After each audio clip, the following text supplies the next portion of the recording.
तर या युद्धजन्य परिस्थितीचा आपल्या देशाला सुद्धा फटका बसलाय, कारण गॅसचा तुटवडा आहेच, लाकडांची मागणी मोठ्या प्रमाणात वाढली आहे आणि परिणामी लाकडांच्या दरामध्ये 3 ते 4 रुपयांनी वाढ झाली होती आणि आता कोळशाच्या किमतीत सुद्धा वाढ झाली आहे। 4 ते 5 रुपयांनी कोळशाच्या किमती सुद्धा वाढल्या आहेत। आवक देखील 20 ते 30% वाढलेली आहे।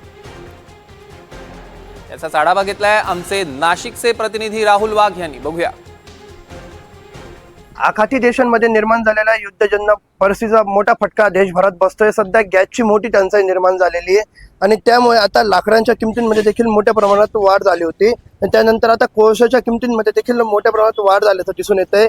पहिले जो कोळसा 30 रुपये किलोने मिळत होता तो आता 35 रुपये किलोने मिळतोय आणि तब्बल 20 ते 30% कोळशाच्या मागणीमध्ये देखील वाढ झाली आहे। या सर्व विषयावर आपल्यासोबत बोलण्यासाठी काही कोळसा व्यावसायिक आहेत।